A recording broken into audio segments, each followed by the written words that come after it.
The woods are an omnipresent mystery to us. We are so adjusted to glowing screens at work, at home, and in our pocket that the natural light of the moon reflecting off a lake in Algonquin is more strange than natural. How can we trust our own eyes in a different environment, so removed from civilization? Even before artificial lighting, the darkness beyond the safety of the fire was wrapped in mystery which turned to superstition. In the woods, many people see things they aren't used to. Strange lights in the sky or a rustling in the bushes is all it takes to get the imagination running and the heart pumping. Is it the wind? Or is it another worldly predator? Today, we are going to talk about cryptid animals. Cryptozoology is culturally effed.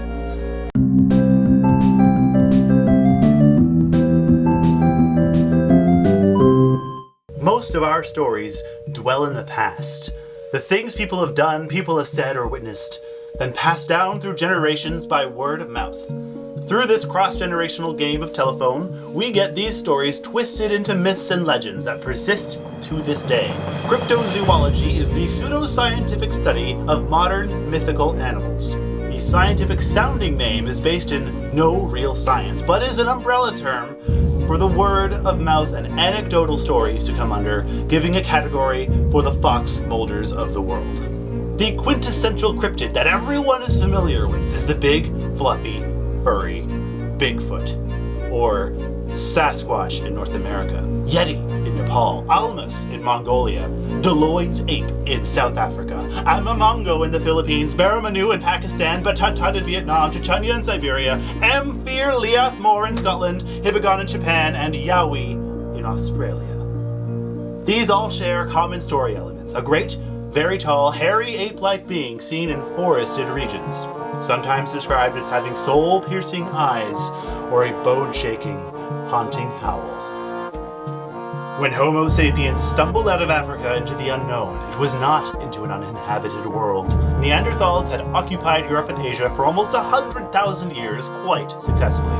Even they weren't the only hominids to precursor this world. Is it possible that oral traditions have carried the impression of an other hominid in the forest? Something that shies away from humans, leaving behind only footprints and an eerie feeling of being watched. Becoming fewer in number and more rare to see.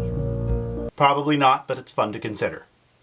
There is something even more far-fetched in human cultures that is nearly as ubiquitous as the large, hairy ape man. Some conspiracy theorists go as far as to insist that they live among us, even in our dense urban centers, embedded into societies as rulers, disguised as humans we know and trust, as neighbors and even as leaders. They speculate they are invading aliens, or perhaps an ancient shape-shifting race surviving underground.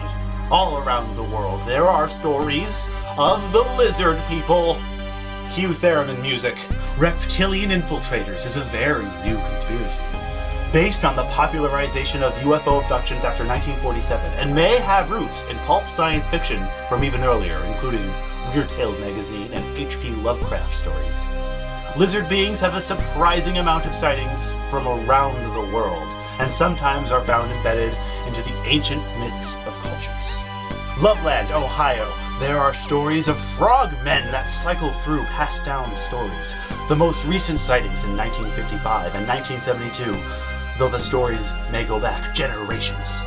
Lee County, South Carolina, 1988. A resident was attacked while changing his tire by a 7-foot-tall being with lizard features, later called the Lizard Man of Scape or Swamp. Similar sightings have been reported regularly ever since, with one appearing just this past year. Photo.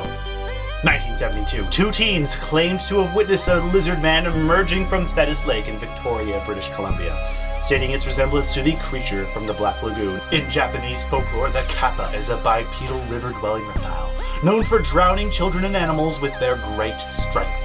The kappa is treated as a mischievous trickster spirit, which can be sedated with cucumbers. Also in Japan, there is Cajun, a sea-dwelling humanoid monster recorded from the Edo period, between the 17th and 19th centuries. While hideous in appearance, is not described as being violent. The last lizard creature on the list is El Chupacabra. First reported in 1995 in Puerto Rico, it is a shorter, lizard-like being who sucked the blood out of several sheep. These reports were never substantiated, but it captured the imaginations of cryptozoologists all over the world. Many sightings have been reported, and captured animals have only been proven to be feral wolves, coyotes, and dogs, and other mammals suffering from mange. Is it mange, or is it the lizard people? I think it's the lizard people. These are the two most common categories I found of anthropomorphism in cryptozoology. But I also want to discuss three outliers that don't fall into the great ape or the reptilian category. The tikbalang is a Filipino bipedal horse demon with long, bony limbs who tricks travelers down dangerous paths as they disturb or offend him. In 1966 and 67, the Mothman had sightings all over Point Pleasant, West Virginia, described as a man with a large wingspan and bright, glowing eyes like bicycle reflectors, and is said to be an omen from a deadly bridge collapse later that year. And in Cornwall, UK, there is the Owlman, a silver-gray being who has been seen 4 times since 1976, hovering above buildings with an intense look towards purported witnesses. An important takeaway is that none of these beings have had sufficient evidence to come forward to prove their existence. I'm working on some theories, though. In an age of cell phone cameras in every pocket and satellites in orbit taking new pictures of every square inch of land every few days, the evidence would become apparent, unless the lizard people are covering it up. When Los Angeles suffered a blackout, multiple people called 911 about strange lights in the sky, worried about UFOs. In reality, they had just never before seen the Milky Way galaxy, usually rendered invisible by the city lights. Extraordinary claims require extraordinary evidence. If we truly want to see the impossible while camping in the wilderness, one thing we can do is have an extraordinary imagination and an appreciation for the wild creatures we can't see.